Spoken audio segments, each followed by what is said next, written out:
I gave a word. Now in the morning I sleep alone. Sweep the streets I used to own.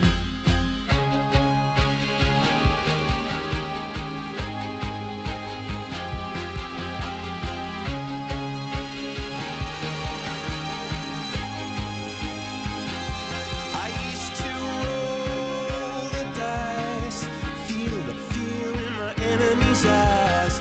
Listen as the crowd would sing. Now the old king is dead, long live the king. One minute I held the key. Next the walls were closed on me, and I discovered that my castle stand upon pillars of salt and pillars of sand. I hear Jerusalem bells were ringing, Roman Catholic. Hey, gentlemen, welcome. We are on for Super Saucy 2. Ken was demonstrating right there what one of the most popular aspects of the first episode, the remarks for the dancing ahead of time on screen at the beginning. Good to see you guys. A little Coldplay to start there. Any comments? Timely from the news, ripped from the headlines comments about Viva la Vida and Coldplay? It was Hadn't not heard the anything about Coldplay it. that night. Hey, Ken, we can't, or Lars, we can't hear you, buddy. Oh, let me move. I haven't heard anything about Coldplay, Kev. What are you talking about? Hold on, sorry. This is a good demonstration of why we're not podcasters, because I can't hear anybody.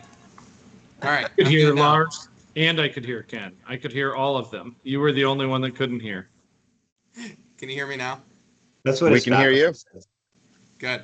All right, let's go back. Viva la Vida, Coldplay. Any good off-the-cuff comments?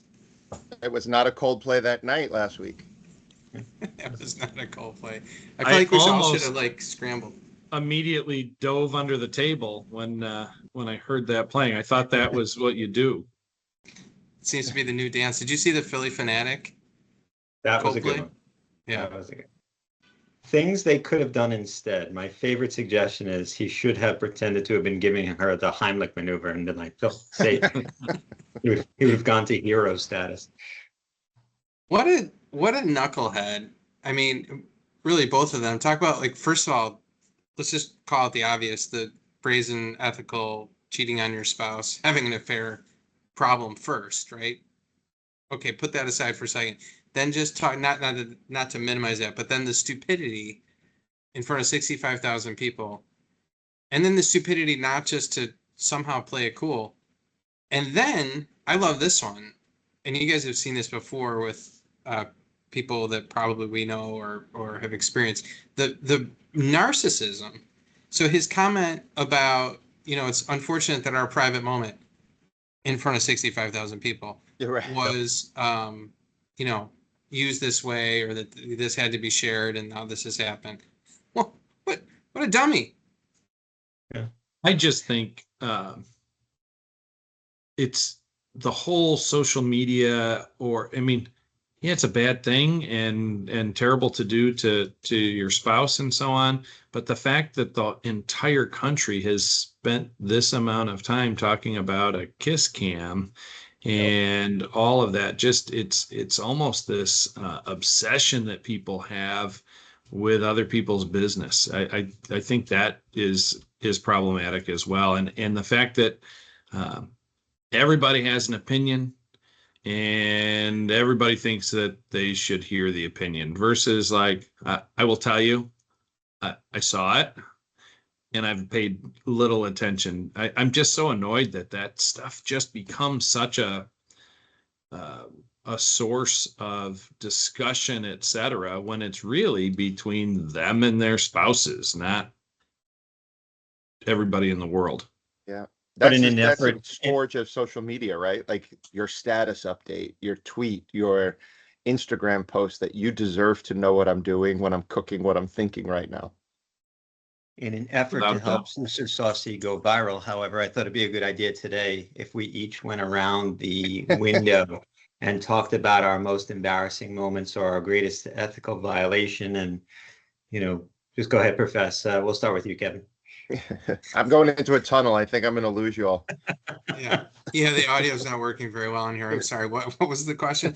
Anyways, I don't think you're wrong, Jason, but here's something interesting because we're also recording this as Congress was sent home, as the president has demanded that two professional sports franchises change their name back to, you know, racist, marginalizing names, that the Epstein files are the big conversation. I wonder how much of this and the attention that people are paying, and by the way, you're right, like this is not a new thing, but is the current moment where people are faced with this constant barrage of negativity and horribleness around the world, right? I could pick 50 stories to just rattle off. Are people consumed by stories like the concert story, the astronomer CEO story, also because it's a fun, for many people, distraction, not for his family, by the way, or her family, horrible for them. But it, like, do people pick up on those things because everything else is like just miserable to be swimming in? Maybe I'll tell you, it actually, taking it sort of out of the Coldplay piece, this is sort of my peak time of doing board retreats. And one of the things that I always bring up is the idea of expectations around communication, and let's talk through that. And what do you expect? And the example that I always use, the scenario I always use, is an ambulance is called to the school. Do you expect to be notified? And varying opinions about that, but I'll tell you, in many cases, not sure if I'd say most, maybe most, they say, oh yeah, we want to be notified. And people do what you're doing and shaking their heads. Oh yeah. And then when you poke at that a little bit, why? Well, someone might ask us why an ambulance was called to the school. And I said, I understand that. I said, have you ever considered the answer, none your business? That really, if it was something that involved your child, You'd be notified. You would have been notified.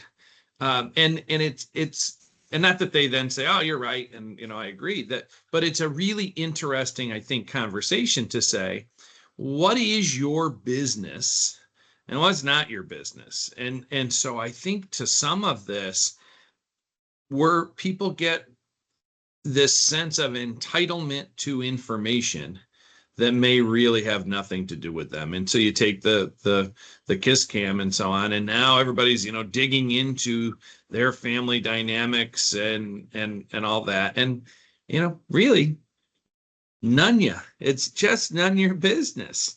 And there, I think that's with so many of these social things that aren't anyone's business. I do think there's a distinction between a private company and their CEO, and they need to make a decision as to that whether they want that CEO and the president. I mean, I do think there's a distinction with that, but I think there's just a lot of people, and I think it is exacerbated by social media and people sharing, Lars, to your point, every meal that they have, that now we're entitled to all this information.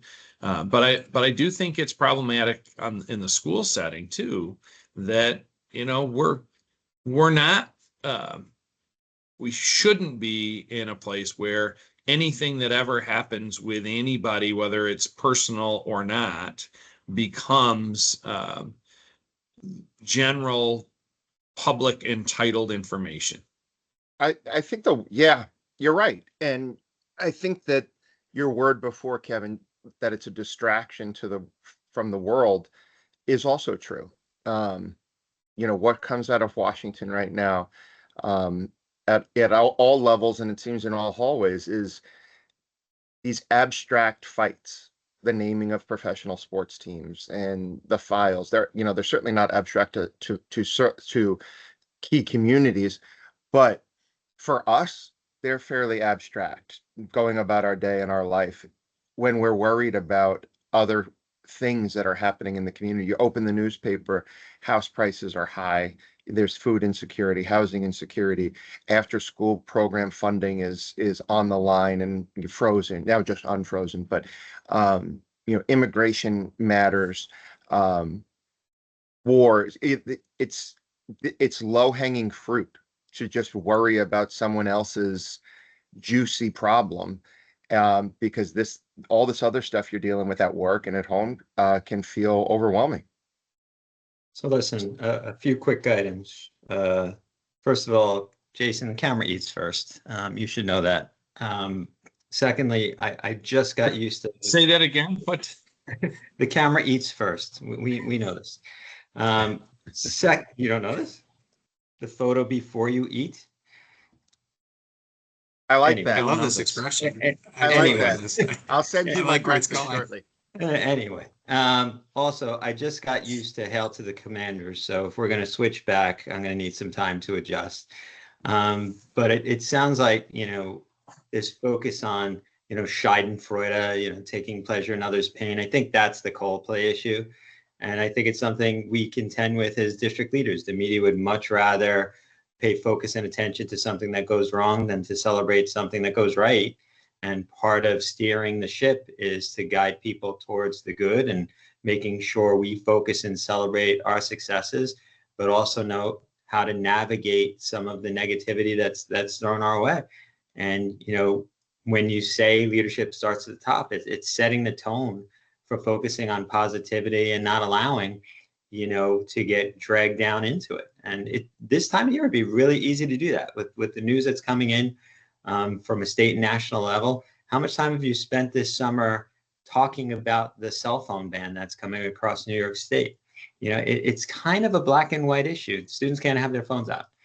But the level of the layers of the onion that are being peeled, when trying to talk about how it's going to be implemented is, extraordinarily distracting, rather than just focusing on the real essential elements of planning for a school year. We're spinning our wheels talking about something that really is not that grand to talk about.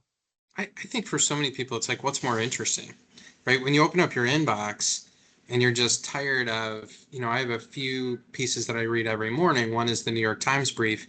And the first 6 or 7 stories are not positive, right? They really are just, it's frustrating, it's depressing, it's upsetting, it's concerning, it's whatever.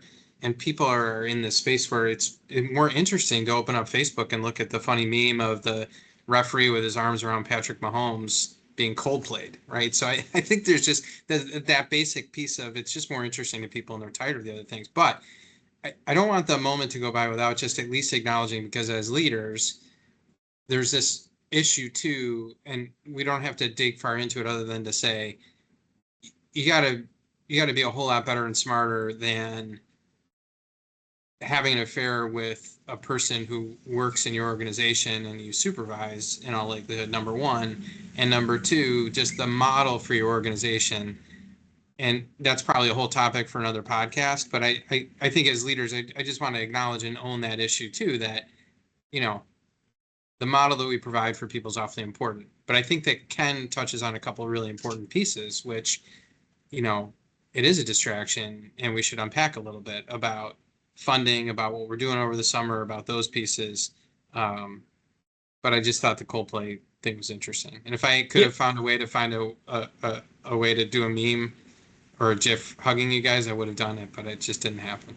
That could be I do want to say Super this. Sauce holiday card when we're all together again. Yeah. I do think one of the things that's also important is I think the distraction piece is relevant, but also I think that when something bad happens to a leader, there can be a tendency among school leaders to say, well, yeah, but look at me, at least I'm not that, good. That takes some of that distraction is away from me. I look relatively good, etc. At least I'm not That's that such a guy. low bar, right? Right. Yeah. Well, exactly. But here's the problem is it then erodes trust in leadership in general. So take some of the Washington things, and it's each time there's that, it's not just about that person. It's about then leaders, our political leaders in general. And I think that happens in schools too, among superintendents. When a superintendent makes a mistake, has a misstep, etc., sometimes I think it can, you can see others that say to their board, well, at least I'm not that guy, at least I didn't do what she did, rather than viewing that mistake, misstep, whatever it was, as really bad for everybody, not just for that person, but bad for leadership, bad for the superintendency, bad for schools, and really trying to say, how do we have that bar not be low? And if somebody stumbles over it, that we should be there to trying to help to raise it up, because it's not good for any of us. And when somebody does something really bad, then it often is the consequence of that is really transferred to everybody. And so some of the policies that we see are because of, some bad players. You think about all of the money that's spent, the time, the effort around claims auditing and internal audits and all of those things because of some bad players, and really bad for everybody as a result. So I do think anytime you're looking at that type of behavior, that it's just bad for us. And there are stories around New York State right now that are very similar to what's happening with the Coldplay thing, and it's just not good for anybody. No, it does contribute to that whole issue of loss of institutional trust, right? And that filters down to then, in so many ways all the time, we struggle with this, right to the point where somebody's at the CSE table and your folks have said, well, we've done this, we have this evaluation, this data, we've tried this. And by the way, we should be scrutinized and pushed when we're talking about people's children, the center of their universe. But when somebody's response is, yeah, but I saw this TikTok or this thing on Facebook, and I know you recommended this, but that's a real challenge, because our work does require some degree of trust from our community, trust from individuals. And when people do see leaders doing things the way they're doing, whether they're in schools or other leaders everywhere, politically, in the business space, Coldplay concert, whatever it is, it does erode, that trust people have in institutions and in leaders and in individuals. Whether you have nothing to do with that or not, people will view you as part of that hierarchy, and I think that is certainly a struggle. And that's Goes to that's the true cell on phone two, ban. it's true on two levels, right? So you talked about the micro example of a parent who is, just not there with you on a determination. But then the macro level, the message is about public education. I was in Washington last week with AASA and a number of our colleagues from New York, talking to the delegation about, some of it was very tactical, release the title funds that have been frozen. But it was also really about reassuring our elected officials about the value of what these dollars are for, to have trust in your community's public education organizations, your public schools, that the trust is eroding. The trust can be eroding on both ends, where the actual institution of democracy is sending messages that your public schools are not doing what they should be doing.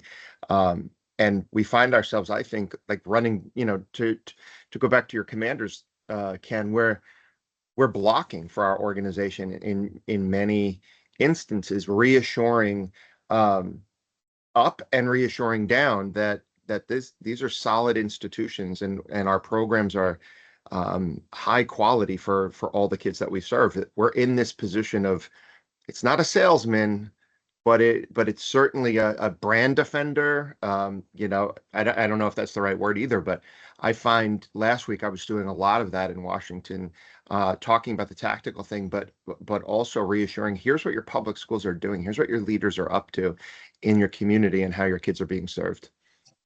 And it occurred to me, on that line of thinking, Lum, is that it's so important that when our parents, our communities think about school, they think about their local public school.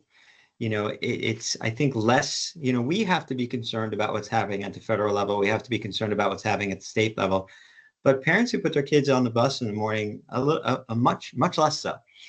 They care about what we're doing, and the messages that they're going to hear and the confidence that they feel is going to be derived from what we say and how we work with them and partner with them and serve their kids. And I think it's important to try to filter out the noise and keep the focus on the positive work happening in the classrooms every day. And, it occurred to me from something Kevin said, that part of that is how people receive their information. How are we working to communicate with our communities? How are we working to make sure that confidence remains within our own organizations? And then how do we regionalize that and, get everybody on board? It's tricky days, when people are, Facebook MDs and TikTok financiers. And, it's the same way they're going to get information about the school. How many letters have you had to send to your community that in a veiled way is just shutting down a rumor that started on the Facebook, community page? Far too often in my circumstance, and probably yours too. So it's a tricky road to navigate, but I think it's important that we understand the road that we're on. I got to a point I a few think years ago that I started sending videos, very brief videos out, and I'll do it occasionally when it's necessary. Jason's seen these. I think you guys all have. And they were just so you know videos, less than 3 minutes, and they were often either in response to or anticipation of, but when kind of word was out about something that just the story was completely different from what the truth was in the community, not necessarily like a salacious rumor, but it could be about anything, kind of a current event. And it was not very thinly veiled, hey, just so you know, this is actually what's going on. And done in a very positive way, but that was entirely the undertone, and still is when we do them, which is just so you know, these are 3 things that are happening, and a way to kind of pull back to the truth of what a situation really was, as opposed to your point, whatever was out online on Facebook, where it was. Don't you really struggle with the first sentence of that letter? Because you want it to be, despite what you may have read online, but you don't really want to encourage people to use those modalities. I always struggle with the first 2 sentences of that letter, because I really just want to say, enough with that. Here's the real story. Oh, yeah. I do think it, and it just speaks to the bigger issue around trust and, the alternate facts, right? And you get into that, but the trust piece, and I do think this is, it has evolved a bit. So not only, so going to the cell phones, it's the law, like you said, Ken, it's black and white. And, so people that are saying, well, are you going to do it? Well, yes, because it's the law. And by the way, we do this strange little thing called an oath that we have to sign when our contract is approved. Board members sign that oath that we're gonna follow the law. But it's interesting, and several of us were involved in a conversation where one of the questions that was coming to the council from the governor's office was basically, are they going to follow the law? Which is so fascinating to me that would even be a question. But we're in this, going to that trust piece, things that have been laws or things that were seen to be sound, hate to bring up the mask thing again, are now championed that we should resist those things, and on social media, but also among some leaders. And so I think that's where it becomes very difficult.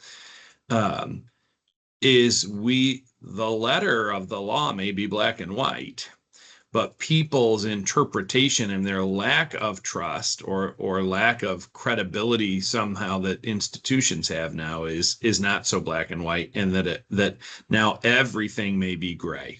If I disagree with it, it's gray. Right. And How about this though? Like, this is also created by, even further back, masks, you're right. Where in the law or the state testing system are the words opt out? Right. Nowhere, right? Like, that didn't exist. That was a made up thing. That was we're not going to follow the law.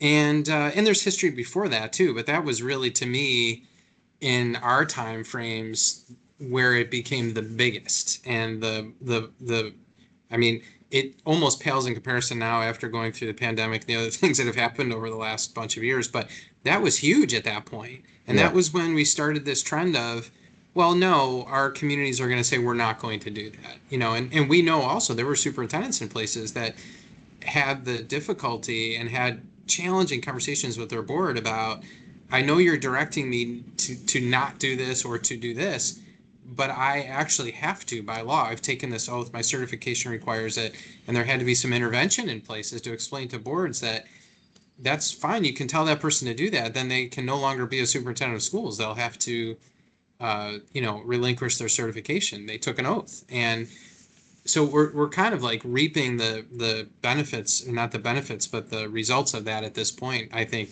all these years later, things have become optional.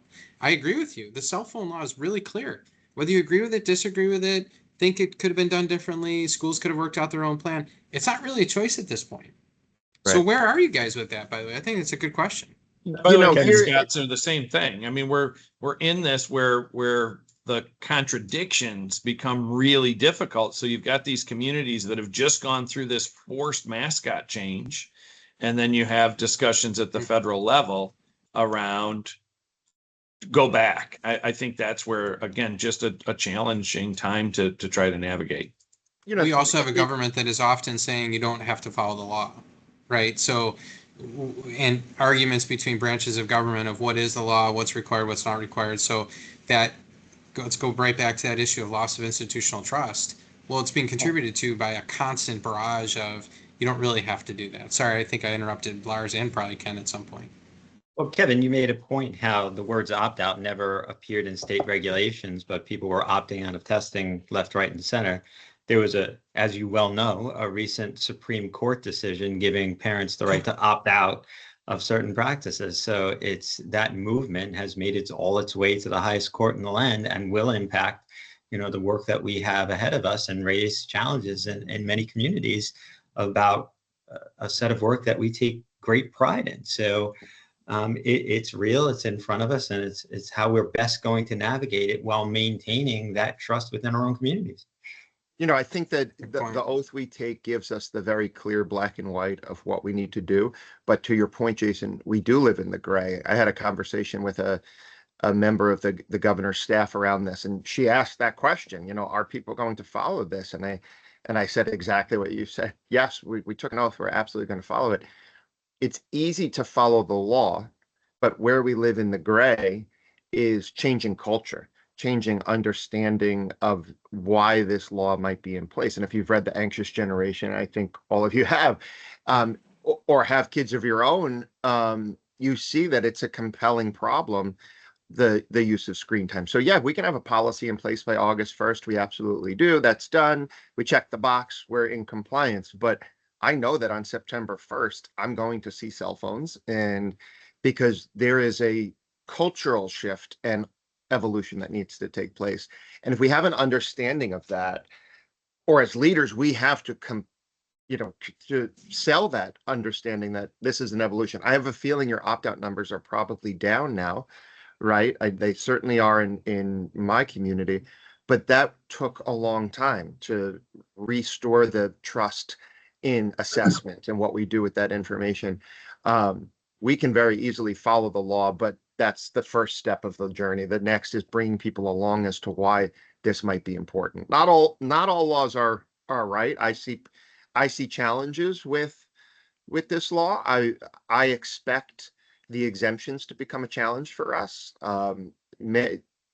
Economically disadvantaged pockets in our communities, these kids work at the end of the day, and they're looking at their phones to see if a shift called out or their shift changed. And if there's an opening to work at the restaurant tonight at 4 o'clock and you don't see it until 2:45, it's likely that manager filled it already. And so I do see some practical challenges with our kids, but there is a cultural piece of, yeah, these devices aren't always helpful, and we need to get there as well. Well, I According also, to ChatGPT, one of the most essential elements of the ban will be modeling behavior. So I think that's a piece as well. two things I would say quickly. One, Opt-out was really not an issue in my district. And the reason that it was not an issue, I mean, we had some very small pockets. There was one kind of bubble group, is because parents trusted their teachers. And teachers said, this is okay. In fact, we really strongly encourage you. And so I think that goes again to Ken's point about macro, micro, right? So the closer you get, the higher that level of trust. So we may not think that education is effective, but our school is pretty good. And let me tell you about this teacher, they're amazing, right? So the closer you get to it, I think that's where the greater degree of trust is, you know, in any profession, right? Healthcare. Well, maybe healthcare is broken, but my provider is really good. They care about me, right? You get to some of that. The other thing I would say is this. We have the law of the cell phones, but we also have a whole lot of addicts. So we have students and adults who are addicted to their phones, myself perhaps included, that we're so accustomed to that. So then law or not, policy or not, and absolutely we're going to implement, not only because of the oath, but also, and Kevin made the point, like we do have a license. And if we're licensed to do this work. If you don't follow the rules of the road, you lose your driver's license. If you don't follow the rules, right, I'm going to keep my license. But the bigger, broader concern to me, I think that and the exemptions and the practical things are important considerations. The angry parents are important considerations that we're going to have, and how do we navigate that? I think the bigger issue that they can pass any law that they want is how are we going to help the students who have lived in this, to your point, Lars, the cultural norm of constant screen time, and then we just yank it away. You know, that when someone is an addict, there's a process and there are steps and there are professionals to do that. And we're just saying, nope, we're going to take it away and we're going to put it in whatever your storage of choice is, and problem solved. And I don't think the problem is solved. I think that there are very legitimate reasons for the ban. Makes a lot of sense. And there are some consequences that I think we're going to discover down the road that the state didn't consider. Yeah, we're toying around with the money piece that, it's not a lot of money, $10 per kid, but to think about using the money for exactly that, Jason. Like, how do we address not the ban, but making it okay where kids feel better, whether it's a community read of the anxious generation, or putting that money towards, okay, now we need to change culture. I don't need to buy lockers or pencil boxes or whatever we're going to put the phones in. Have that. That's fine. Let's use that money now for addressing the scourge of what this is, that kids, I have a feeling we're all probably some level of addicted on this screen to staying connected. There's a lot of work to do there. I think and if people haven't read it, The Anxious Generation by Jonathan Haidt is really, I think, such a great way to look at that. And I like how you talked about an addiction, Jason, and there's steps to changing that. We weren't really given the opportunity necessarily to do that. This was like a cold turkey law. And I think I don't also want the moment to go by without making the comment that it's unfortunate that we couldn't figure out a way to utilize local control and the ways that schools typically operate to make this work. I know that four of us tend to be advocates for, we'll figure it out, give us, a direction, give us a whatever from a state ed policy perspective. I worry about the separation of the executive versus state ed. On the other hand, and I can play this a million ways, we have drug-free school zones. And if we do really buy into the idea that the phone is that dangerous, maybe it is good that we have a state law that directs us to do this and that we don't have a choice or an option or an opt-out, right? There was room within that to do some different things, but for the most part, it's pretty clear you have to get this done. And that it is perhaps that big of a health and safety risk that's not a bad thing. I'm cautious about going down the road of policy being made that way. I do worry also about the idea that there are people that have effectively used the phone, taught people how to use the phone to manage themselves, the executive function pieces that for a lot of kids and families are really important, and that we lose a little bit of that. Again, I think probably the benefit of not having them outweighs all of that, and that we should be teaching people in other ways. And a lot of folks have devices in their hands in their schools where they can manage those same tasks. But hopefully that'll go well and go well in each of your districts too. To Where the do you? point you're, Oh, I'm go sorry, ahead. Kevin, to the point you're making, for me, it's, if we're talking about a high school unit on human sexuality, only covering the chapter on abstinence, that kind of feels like what the cell phone Yeah. ban is. And as educators, we have to include the piece about talking to students about healthy and safe uses of their devices. Because I think we would all be foolish to think that with this ban in place, the first thing that's going to happen when students leave school grounds is they're immediately going to jump on their cell phones to see what they missed during that blackout period of time. And we still want to talk to them about healthy and safe uses of social media and reducing their screen time and all of those negative impacts that hate talks about in anxious generation. I still think that needs to be a very large part of our curriculum, because as you said, if the governor's office feels that a sweeping stroke of a pen and a ban solves the problem that we have with screen addiction amongst our youth, it's foolhardy. So we really still have to look at the education piece. And Lars, yeah, maybe it's a great idea that that's where the funds are directed, And because it's certainly not going to be a yonder pouch. right. And Yeah. my favorite story around this. This earlier this week, I said goodbye to a couple of alumni who are off to basic training. So 1 month ago, if this is next year, 1 month ago, we have told a graduating high school senior, you cannot have this device. You can't be trusted with this device. You're not regulated. It's addictive. And 1 month later, they're signing up for basic training and being handed a gun, right? We have an obligation to handle things developmentally appropriate in a developmentally appropriate way.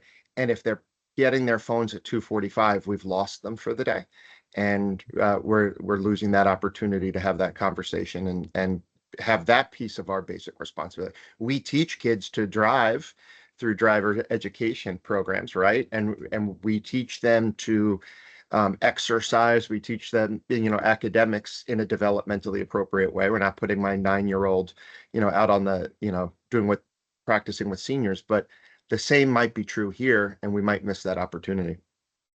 Well, one last thing I would say, and I know we're going along here, but access is one thing and limiting access, but it's really about changing how we use the device. So I was doing a training earlier in the week, and the building I was in had no cell phone access, and it was great for those 7 hours.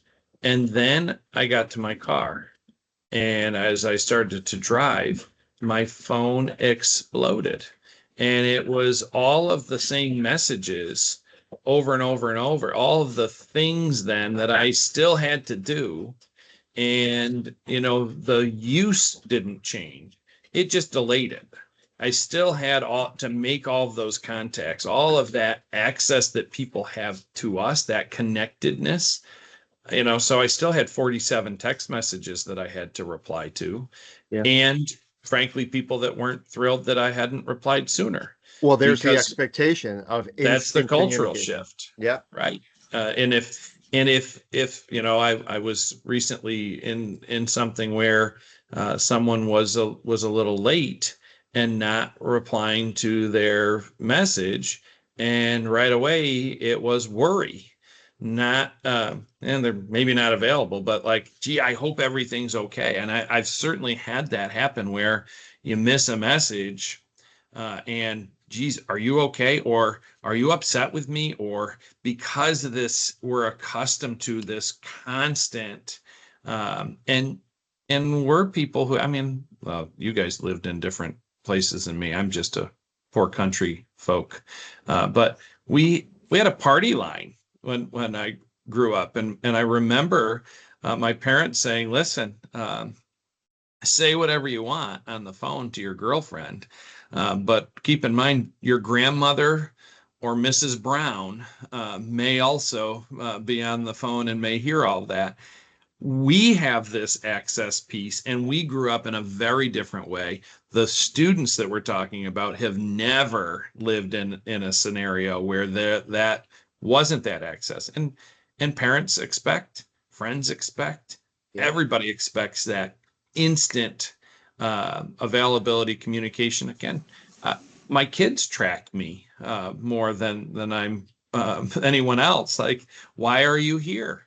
Why are you there? What's happening with that? So I do think it's a bigger, broader piece than just where we're talking now. Hey, are you using pouches or are you using lockers? Like, we're at that very logistical, structural change piece when this is a cultural change. And what Anthony Muhammad says is technical or structural change not accompanied by cultural change will always be overwhelmed by the culture. And so that's a bigger, broader, takes a lot longer to change culture than it does to simply implement the storage process. Well, two things. Your party One, line example reminds me, or now explains to me, really probably why your family seems so exceptionally close. So now I understand that better. well, two things. Number one, I appreciate your worry. And was it me who was late to the Zoom this morning? So you worried that I wasn't there right away. And I number two, wasn't worried. I like to think I that this didn't is our care. party line. the That's because super Jason soft was party line. tracking you. Right. I was He knew tracking where I him. was. Okay. Like, where is he? He's walking to his computer a few minutes late.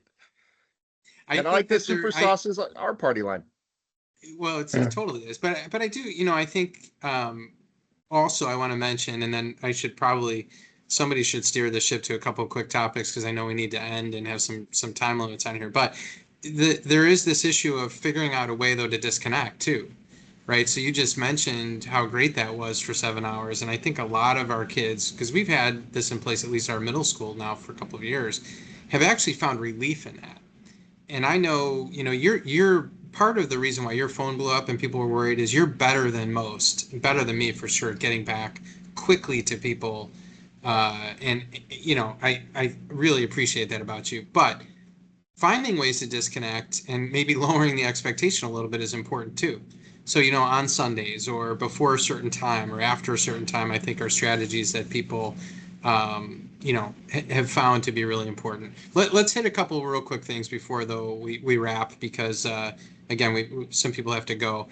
One, it sounds like everybody's okay on phones. We had to have a plan in by August 1st. We're recording this July 24th, and most people we're talking to have things in place to say, hey, you can't have them come September, with some different strategies. People are getting at it a little bit differently. But do you get the sense in your regions that most people are in an okay place and it's going to be fine? Yeah. Yes, but I will tell you, we are not meeting the August 1st deadline because we're trying to be very thoughtful and get a lot of voices and have a lot of people there. And I do think the timeline made that tough. I'm not going to have a policy in place that's not thoughtful, that we can implement successfully in order to meet that August 1st deadline. So we'll be a couple weeks late, but it certainly will be in place well before school. And that was mid-June. That was mid-June when we were told like that had to happen. What about just a real quick comment from each person on federal funding, because this has really worried people, and curious what everybody's take is on take a breath or prepare or don't flip out or what that might be. Ken, what's going on in your space in that regard? Yeah, so this is one of those issues where it impacts each district a little differently. Great Neck relies upon federal funding for about 1% of our total operating budget, which I know is vastly, vastly different than many of our colleagues. So it's about, should these funds cease to arrive in the district, how will we pivot to make sure the services they're connected with still occur? Because it's our ELL students, it's our AIS kids, it's what do we do? So it's preparing to pivot in the event that funds do dry up. To a much lesser extent, and I'm sure many of our friends are experiencing. Pivot's the right word. I think pivot, but also we have a responsibility to illustrate what the implications are immediately and in the long term. So if I have $200,000 on the line, I think, around that area. If I need to pivot, that $200,000 has to come from somewhere else. So where does it come from? My community needs to be aware of that. We're going to defer maintenance on this project, or we're going to cease doing this commitment that we've made to the community or to our program. We need to have those plans and be able to, not in a threatening way, but in a very clear way, say, here's the cost to this, if we value what the dollars are going for still. Jace, what do you think? Impact's greater for us. That it represents a more significant portion of our budget, around 12%. When we look at that, I am more, and by the way, I just can't get over Lars saying pivot. You were just reminding me of Ross from Friends so much with that. I just couldn't quite get past that. But I'm taking a wait and see, because, and this goes to the whole conversation around trust. Is this a negotiation? Is this a tactic? Is it really gone? And so I'm doing a little bit of wait and see. Having said that, I do have a couple of positions we're in the process of filling, and we're doing a little bit of a slow play on it, because I don't want to fill something that, not that they're title funded, but we would have to make some additional cuts. I would do some defers and things, but basically our federal funds fund people, and I already cut 16 positions out of our budget this year, so we're already going to be reeling a bit. So I'm doing a little bit of wait and see. I just think it's so unpredictable right now, and I'm not going to cut positions or people and then say, oh, turns out this was just a negotiation. Yeah, I Slow wonder how play is much of better this than is a the cold tariff play. conversation, right? What's that? Slow play better than cold- cold play. Well done. Yeah. Very, very, yeah, Full totally circle. better. I Full think circle. that this is a similar, we have a very similar approach. Our impact is probably closer to what it is in Ken's district. But what's interesting is, ballpark numbers, our budget's $110 million. Our federal funds are $2 million, including school nutrition. But every dollar that's lost, right, that is a minimal impact. But every dollar that's lost, where's that going to come from? And it can't come from the local property tax levy if we're capped in all likelihood. And it's not going to come in aid from the state in all likelihood.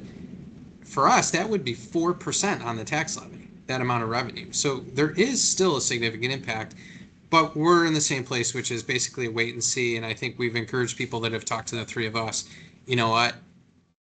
Don't flip out. The sky is not falling. Take a breath. It could be a negotiation. We'll see what's happening. All right, final word. We're going to land the plane so that somebody can get on one or another mode of transportation. What have you been up to this summer? What are you doing to get ready for the year? And how are you disconnecting just a little bit? Ken Bossert, what's going on for you? My wife and I are heading out shortly to a long trek up to a place called Rochester. We're going to visit our friends, the McGowans, so these super sauces can spend some time together. No, so the other two were invited. We should point out to our listeners. Imminently. Awesome. Beach time with the kids, teaching my son what the life of a Mets fan is going to be like for him. And enjoying the sun that's behind me right now. And summer is not almost over to last week's Super Sauce. Is that similar to life as a Jets fan too? Yeah. Got it. Jason? Well, meeting with you guys and doing all those things is above my pay grade, so I can't do that. So I am on the circuit this summer.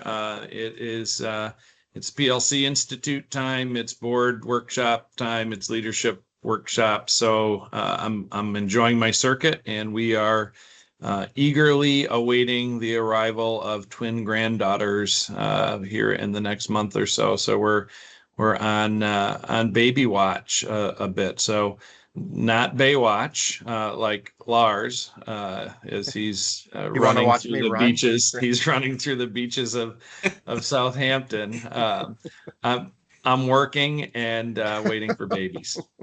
Lars in his tiny pair of red trunks is a saucy way to bring this one That's home. why we're up here. We're up here. Yeah, on all right. Zoom. All right, I'll tell guts you to this, go. you know, I gotta get to the beach. We're looking forward to the Bostards coming. We're going to play a little golf, have some fun, and missing the two of you guys who can't make it. But hopefully next year we'll make it a super saucy retreat with everybody. And it's kind of the same idea, right? Like slowing down, changing the pace a little bit, thinking about next year, doing a lot of strategic planning, working with our teams to get ready for the year, welcome new teachers, all the things that we are doing to prepare for the coming year, but it also involves really reconnecting with the people that mean the most to us and spending some time doing that and disconnecting. Listen, it was great. Keep it spicy. It was saucy. Love hanging with you guys and seeing you. And I know Ken has to rock and roll. So We getting on a boat. Getting on a boat. We get a boat. Melissa, he's going. He's getting on the boat. Thanks for coming. This is our first guest. Melissa's our first super saucy guest. Yeah. Long time Wait, listener, do first the time Coldplay caller. move. Do the Coldplay move. Long time listener. Oh, that's hilarious. All right, guys. Have a great one. Take care. Bye. Bye, y'all. Keep it saucy.